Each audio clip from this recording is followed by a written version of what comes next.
Hi, guys. Welcome back. Imagine being a YouTuber and imagine getting a comment that just ruins your day. I want you to meet this YouTuber. The name of her channel is Just Jane. And today she's going to discuss what happened to her when she got a horrible comment. It's Jane, and I'm still not on track. It was supposed to have been January the 4th that I started BBB&E, but here we are a week into January in 2024, and I'm still not there yet. I've not been in a good place mentally. I'm going through PMDD right now, premenstrual dysphoric disorder. It hits me every month, and it's pretty severe. And I feel like I'm letting you all down. I'm letting myself down. I know I have some of you following me for inspiration, and I'm sorry that I'm just not a real good source of inspiration right now. I read a comment someone left the other day, and it was a negative comment, obviously someone who's not on my side and supports me. I let it get in my head a little bit, and it's been running through my mind. And I know some people will say, well, just brush it off, but that's not how my brain works. I can't just brush things off. If something gets in my head, it gets stuck there. Hopefully one day I'll be able to overcome that, but that day's not today. And I thought about deleting my entire channel and just quit posting videos again, but I'm not going to do that. This is my journey. If you want to come along for the journey, then you're going to see the good and the bad and the ups and the downs. And I thought about just giving up. Giving up on carnivore, giving up on everything, giving up on trying.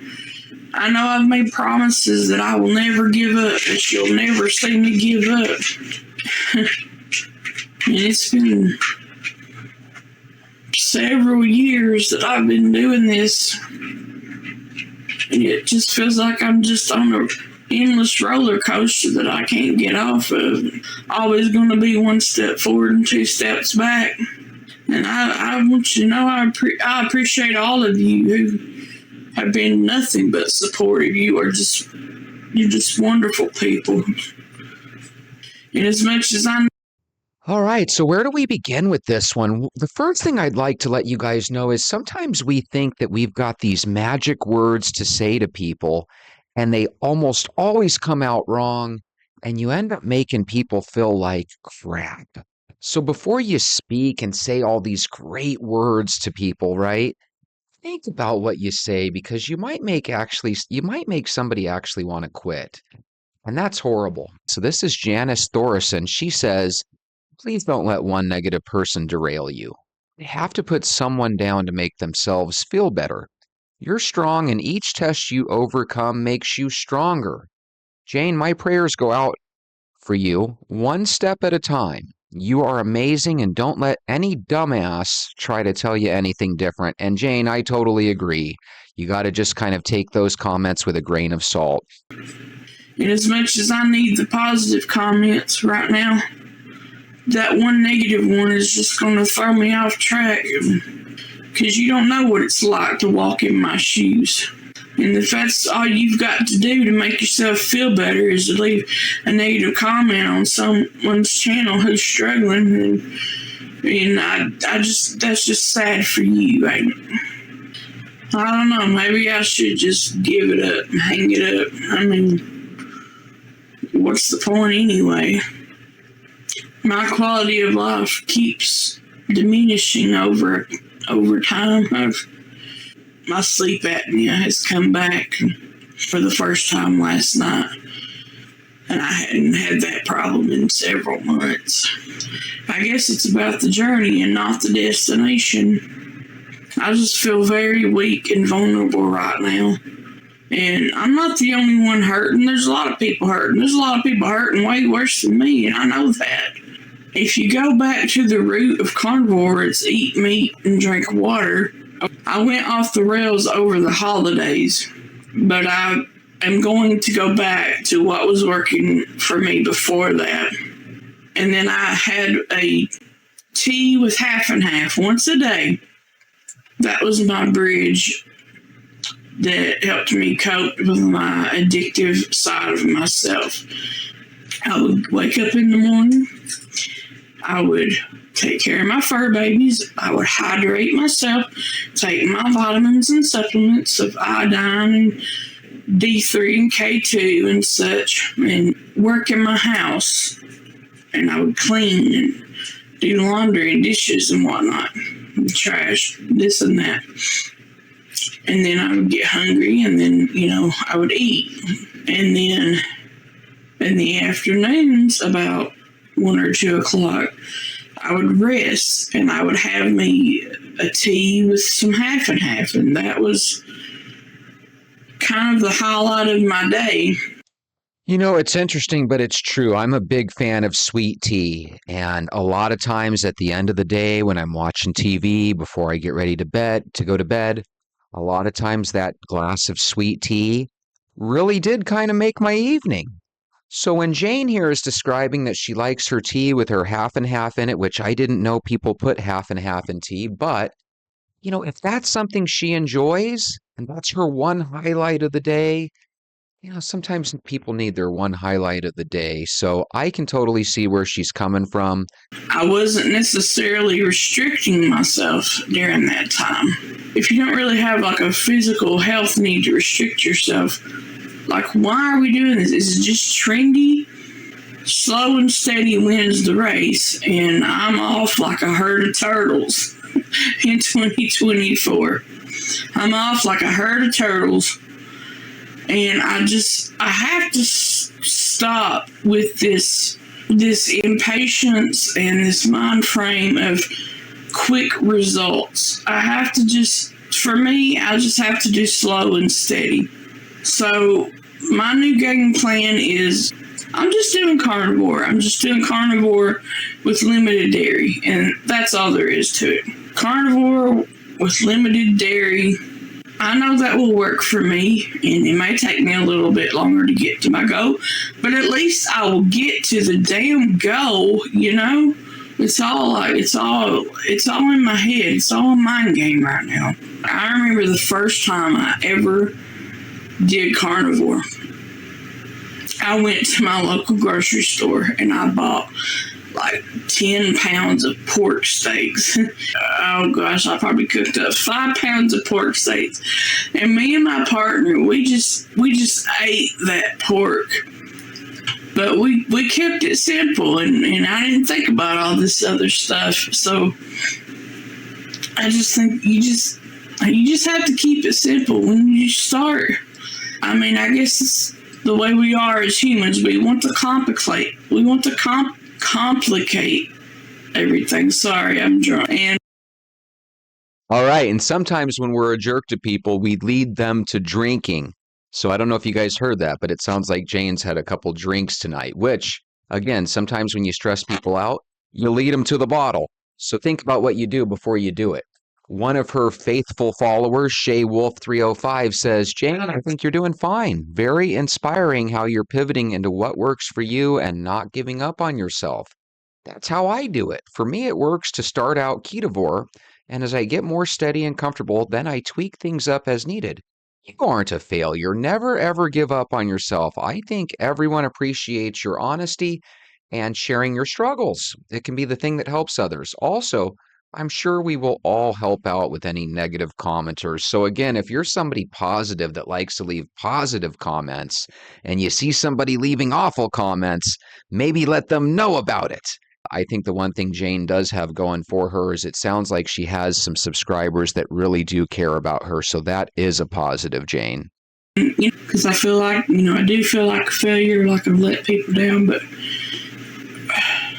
I'm probably going to be a dirty carnivore. So if you're looking at me to be this purist and this inspirational person, I just may not be the person for you. Cause she's a dirty carnivore. Dirty carnivore. there, Sally Moffat says it's so hard to break a destructive cycle, but we deserve better, and it has to begin with us. We have to keep going. Jane, I'm going to start my day with an omelet, and that's the end of the cheese. Oh, dread. That's a good one, Sally Moffat. I like that one. Why don't you guys go get your shoes? Let's go for a walk.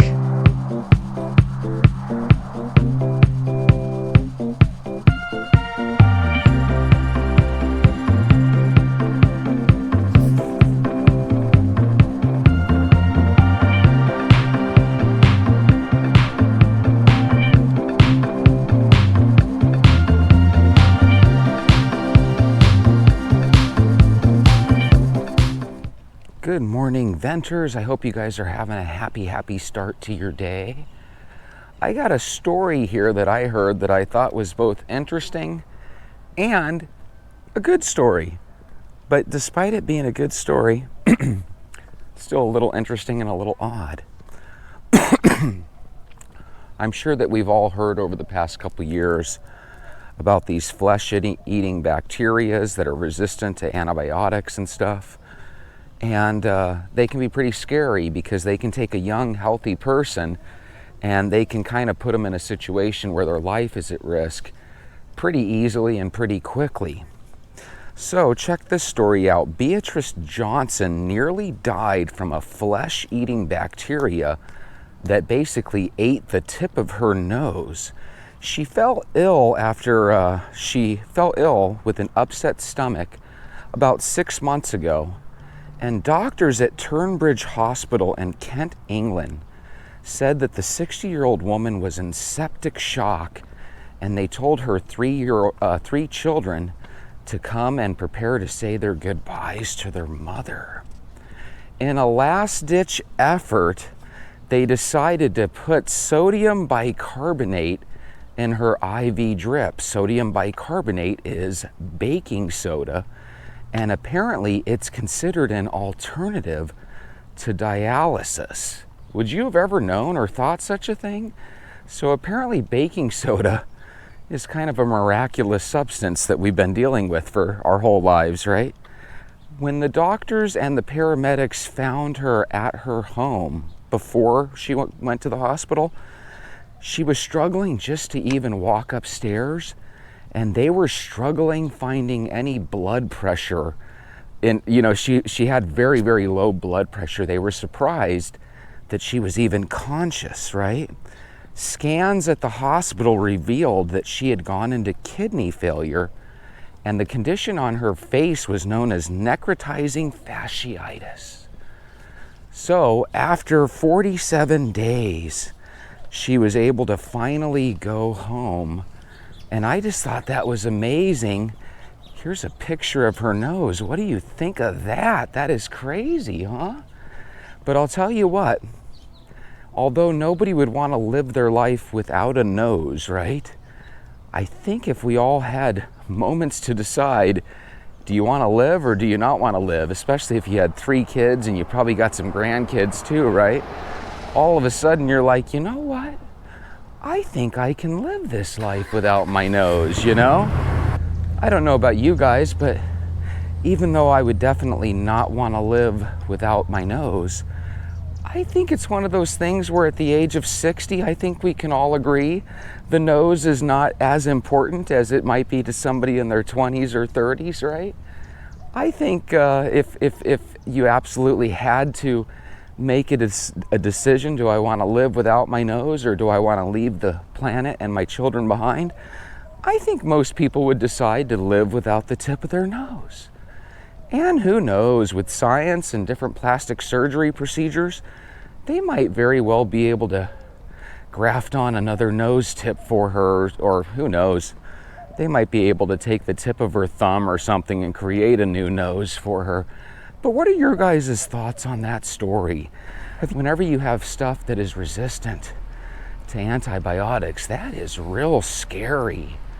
As a matter of fact, whenever we think about end of the world things, we usually don't think about the flesh-eating bacterias and the antibiotic resistant strains, right? But the reality is that stuff is increasingly becoming more and more dangerous and resistant to antibiotics. And from what I understand, the reason that is because all of our lives, doctors have been giving people antibiotics that they didn't end up finishing, that they didn't really need. You know, supposedly antibiotics don't really do anything for viruses, right? So if you get a viral infection and then they end up giving you antibiotics, a lot of times they just do that to make people feel better, right? But the reality is the virus has to kind of run through your body, and a lot of times the antibiotics have little to no effect on it at all. So when you're giving people these antibiotics, it leads to potential antibiotic resistance. And I think that's one of the more scarier doomsday type of situations. Because I don't know about you, but the whole idea of going to the hospital because you don't feel well, okay, and then all of a sudden being told, hey, tell your family members your days are numbered, you know, they better come and say their goodbyes. That sounds like a pretty nightmarish, very scary situation, you know? Antibiotic resistant pathogens and stuff. I think that was the word I was looking for. Sometimes when you wake up in the morning, you kind of think, hey, I'm okay, I'm ready for my walk. But just like a cup of coffee, sometimes you need, you know, a couple 100 yards into your walk before you wake up, you know? So the reality is I still feel half asleep, just like regular people. But where you might feel awake after your first or second cup of coffee, I feel awake after, you know, my first 5 or 10 minutes of a walk. And if you're one of these people like me that doesn't drink coffee, it's not like we wake up, you know, bushy-tailed and ready to go, right? It's more of a situation where we still have, you know, that good 15, 20 minutes in the morning where we're trying to wake up. So my opinion is get outside, start walking, and you'll wake up sooner or later, you know? I think it's a great way to start your day.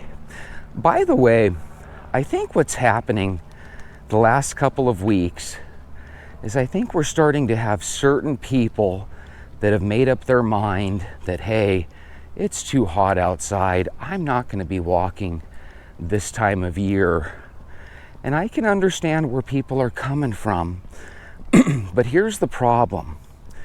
If you're already into a walking routine and it's so hot outside that you don't want to walk, guys, you really owe it to yourself to go open up a gym membership. You know, these gym memberships, the way they work is they usually charge you 10, 15, 20 bucks a month, right? And then they usually have an annual fee. If you add the annual fee over the course of a year, it usually ends up in a situation where whatever your monthly bill is, you can kind of add 5 or 6 bucks on top of that because of this annual fee, right? And then if you cancel at any time, even though they say there's no penalty or whatever, a lot of times you end up having some sort of extra fee in there, right? So I know that there's a lot of reasons why people don't necessarily want to start a gym membership. But here's what I would like you to consider. You've been walking for a month straight, you've been walking for 2 or 3 months straight, and now, because of the hot weather, there's a piece of you that just wants to call it quits. It's a miserable heat. It's hot, right? Maybe you live in Arizona where I do. I would still urge you to go get that membership, because to stop on your walking, especially after you've been doing it for a while with me, guys, it just seems like a real shame. And again, maybe you just started so you haven't lost any significant weight and you consider it to be no big deal. Guys, the reality is, if you had started earlier and lost 10, 15, 20 pounds, right? If you were to quit, not only are you more than likely going to gain that 10, 15, 20 pounds back, but think about this. If you had lost 15 or 20 pounds with me, guys, the last thing you would want to do is quit and watch that progress dissipate. So again, is it hot? Yeah, it is. But here's my question for you. Could you avoid that heat simply by waking up a half hour or two earlier and getting out the door? You know, this is the time of year where the sun is up at like 4:45, 5 in the morning, right? So if you could some way, somehow get outside right when the sun's coming up, or even a couple minutes before it does, God, it would really do you miracles. You know, imagine losing 10 or 15 pounds over the next month, then the summer ends, right?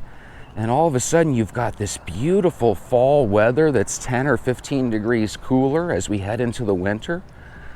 Guys, I'm telling you, you could set it up where instead of waiting for the New Year's resolution like you normally do, you could set it up where come Christmas, you're giving yourself a reward. You know, there's a couple people that have birthdays and have weddings coming up, right? They're right around the corner. You can still hit those goals, but you have to be willing to go out and walk. And remember, it doesn't have to be the heat. It could be a family emergency. It could be your job. It could be doing overtime at work, right? There's a million reasons not to do your walk. Now, here's the one thing that I urge you. Even if you quit your walk, there's absolutely no reason why you can't still obey the 2/3 rule. What's that, Jesse? Bob, the 2/3 rule is if you're not able to walk, still drink water, still avoid sugar, and that's going to be a heck of a lot better than just giving up on your diet and exercise plan altogether. So remember, is it fun being out here in the heat? Yes and no. It's not fun feeling the heat because it feels like you're walking in an oven, right? But it is fun from the standpoint of you can still jump into your think tank. You can still figure out a plan.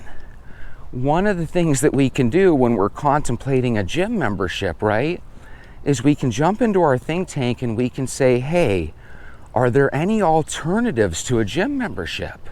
You know, I know this sounds crazy, but sometimes we have a friend, a really good friend, who actually has a gym set up in their garage, or actually has some workout equipment at their house.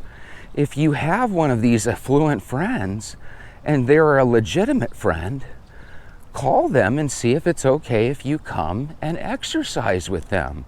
It might be a great way to reinvigorate your guys' relationship. The thing that worries me about the summer is the same thing that worries me about the winter. What do you mean? Well, in the winter, you have a situation where it's just as easy to quit for people in Canada or the Northeast.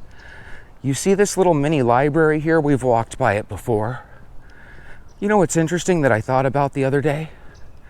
The person that lives there, when kids come up to grab a book from their house, God, that must be the best feeling ever. You know? That is a person that said, you know what? I want to put up a mini library right in front of my house so that kids can come and read a book. And that's something that we could all do, you know? Go to the little minilibrary.org and see if there's a situation where you could open up a little mini library at your house. Those things are cool. Could you imagine you're sitting there watching TV and then all of a sudden some kids come and they literally start checking out books from your little library there, and a couple of the kids even bring their own books to share with others? What a beautiful sentiment. But anyway, back to what we were saying. Guys, imagine you live in Canada like Lily, okay? Imagine you live in England during the winter where I'm sure it snows as well, right? You're gonna have a situation where there's always gonna be 1,000,001 reasons to quit your walk. Don't quit your walk. In England and Canada, where it does snow, and I say this naively because I live in Phoenix where it never snows, right? So in the winter here, there's never a reason not to go on your walk. It's the best time of year out here. But where you live, there might be 3 or 4 feet of snow on any given week, right? And that might be darn near impossible to walk. That's where sometimes you have no choice. You have to walk inside your home. You know, walk in place, walk from one side of the room to the other. Does it look a little goofy when you're walking in place and stuff? Yeah. But again, it's no reason to quit. Keep going. You know, it's interesting. You guys might notice this when we're on walks. But there's a woman here that I passed earlier, and she's walking around the park because here I see her again. She's right here across the street. She looks like she is deep in thought. Sometimes people start their very first walk because they've got something that's on their mind. Maybe their mom is in a hospital with her nose falling off, right? Maybe her kids are failing at school and getting bad grades. Maybe her husband or significant other has told her that he wants to move on with his life without her. There's a million reasons why people start their first walk. What's your reason? What's your why? You know, have you been overweight forever? Because if so, you've been seeing summer and winters come around each and every year forever.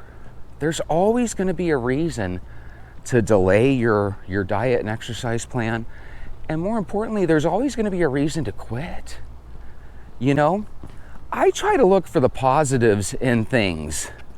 For example, right now, I'm looking forward, and I don't know if you can tell, but I've got a couple 100 yards of shade.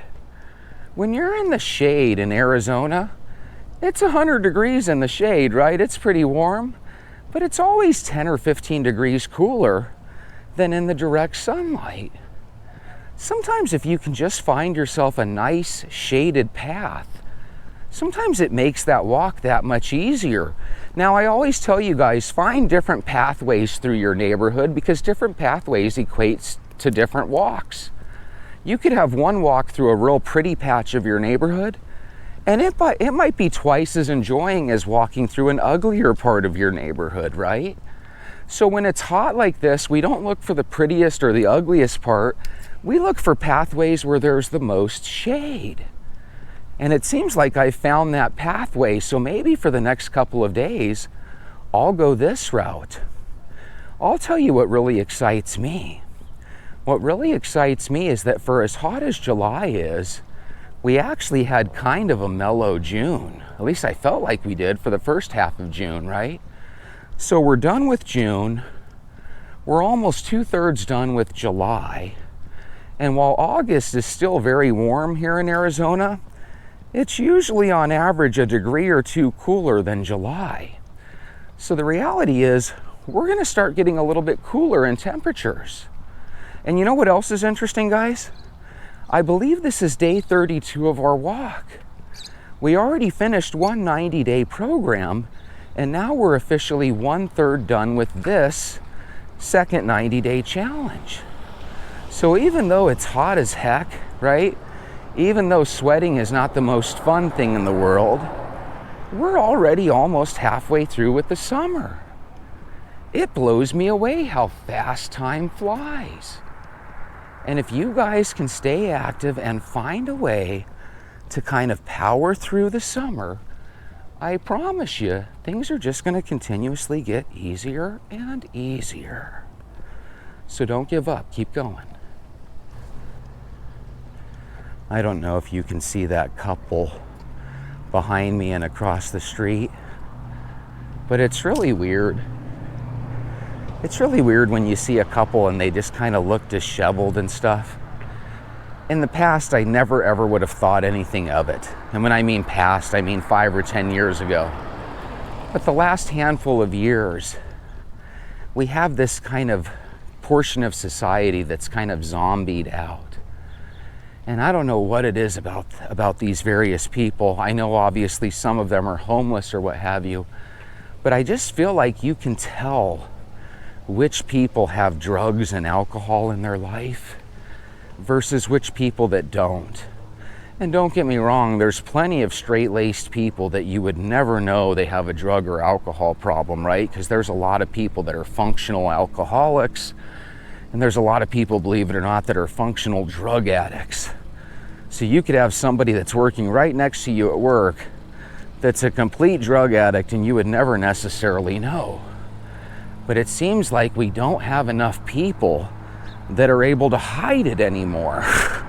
It seems like we have a ton of people that are just kind of openly, they look like crap. And I don't mean look like crap as in, you know, they're ugly people. I think when you do drugs, you choose to be your ugliest, you know? Let me get by this person doing their lawn. Hey, that guy's on an electric skateboard. Wow, that thing's really cruising. You know, I've seen some of these electric bikes and electric scooters and electric skateboards that people have, and they move pretty darn fast. Like seriously, if you were really low income and you had to absolutely get a job and the job was a little bit too far for you, if you're willing to go buy an electric bike or an electric skateboard or an electric scooter, you can probably get one for not nearly the price of a car. Heck, I don't know about you guys, but if I absolutely had to, I would probably ride an electric bike into work, no different than a vehicle. The problem with electric vehicles and stuff is you got to make sure you stay on top of the charge. Wouldn't that suck to get halfway to work and then the charge runs out and then you got to kind of walk your scooter the rest of the way? But you want to know something? That might be a blessing in disguise. There is going to come a time in the future where your car might be out of commission for a while and you need to go to the store up the street, and that might be the best thing that can happen to you. That might be where you first go on your first walk. You know, right now we're in a situation where the low temperature has been, you know, in the 90s and the high temperature has been in the 110s. So believe me when I tell you, even in the morning here, it's pretty warm.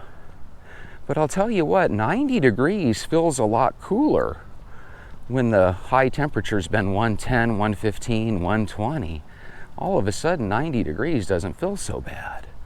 So again, remember, it's part of human nature that we do get used to things. So believe it or not, part of getting used to walking is to walk for, you know, 2 or 3 weeks in a row. But part of getting used to the heat is just kind of learning to enjoy the discomfort. Who's that Marine that always talks about getting comfortable being uncomfortable? Is it David Goggins? Are you guys familiar with David Goggins? David Goggins is the type of guy that he'll go run 50-mile marathons, right, with a broken leg. He's the type of guy that his arm could be falling off and he just doesn't quit anything. He really stresses the idea of becoming comfortable with being uncomfortable. Now, I'm not suggesting that you have somebody break your arm so you can go do a running competition with a broken arm like David Goggins does. But what I do think might be a good idea is to challenge yourself a little. See if you can get out and see if you can make it through a warm morning. Don't go take a 3-hour walk where something could happen. Just start with a 10-minute walk right around the block. And if at the end of the 10 minutes you feel like it's like you're faint, like you can't make it, then okay, we at least learned from that experience. So what do we do about it, Jesse? Well, at that point, there's alternatives to a gym membership that you can look at. A lot of us live by these mega churches. And believe it or not, a lot of these mega churches have little gym setups inside the church. That thing looks like a lot of fun. Look at him just cruising on that thing. So a lot of them have gym memberships for members of their church, but if you're a non-member of their church, a lot of times it's still only $5 or $6 a month. Oh my God, there's Pretty Girl! How are you? Oh my goodness, guys, I got to see Pretty Girl On this side of town, I don't know if you saw her real quick. Pretty girl! I don't know why Pretty Girl doesn't like me.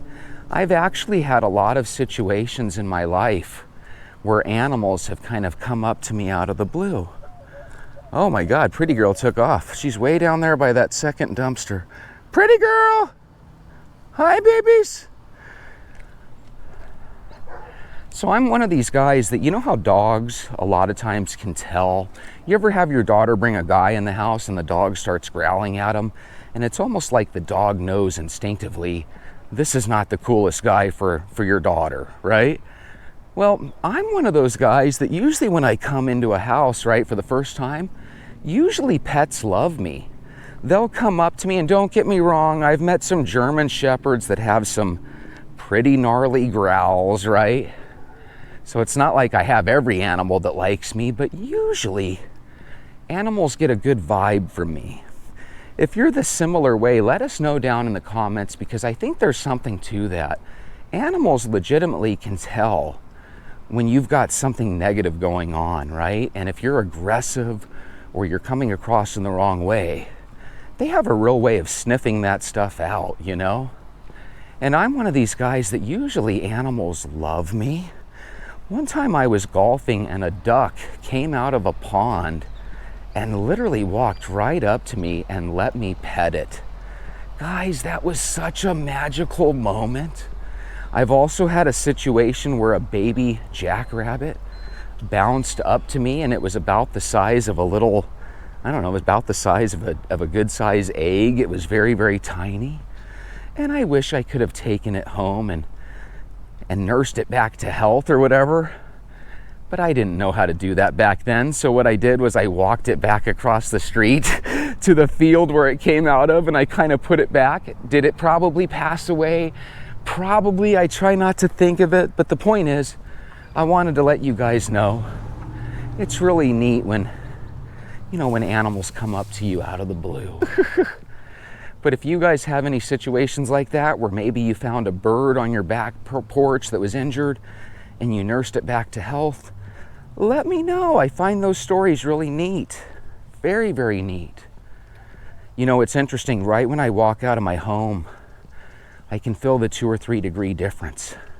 You know, it's 2 or 3 degrees cooler when I start my walk compared to when I finish my walk. And man, those 2 or 3 degrees, you would never realize how nice they feel, which leads me back to my point. Sometimes if you just get out of your house 20, 30, 45 minutes earlier, sometimes you can avoid that heat in the morning. And remember, your diet and exercise plan is designed for you to lose weight.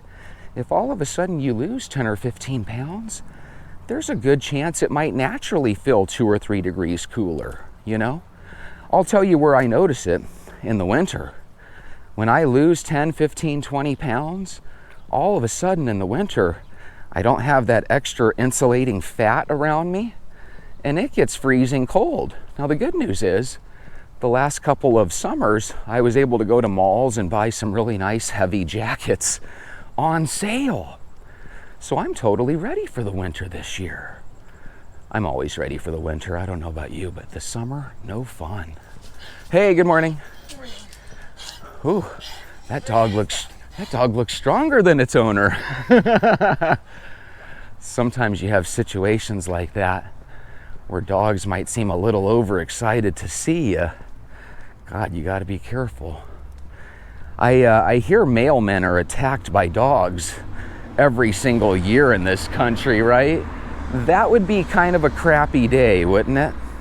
Because when you're attacked by dogs, that's got to be kind of what it feels like to be out in the forest and being attacked by a wild animal, you know? And when dogs are vicious, especially if it's a pit bull or a German Shepherd or a Rottweiler, oh my God, what a nightmare situation. You know, every year in this country, we always have a handful of little kids and babies that are mauled, sometimes to death, by some of these dog breeds. Are pit bulls and German Shepherds wonderful dogs if you raise them right? Yes. But there's too many people out there that raise them poorly. And when you raise dogs poorly, God, sometimes they can be just as scary as a wild wolf, you know? Anyway, we're done with another walk. Remember, there's always reasons to quit. But what's your why? What's your reason why you don't want to quit? Because I don't want you to stop walking with us. Keep going, and remember, if you ever do quit, I'm going to be here for you when you come back. And I hope to see you real soon. Have a beautiful day, guys.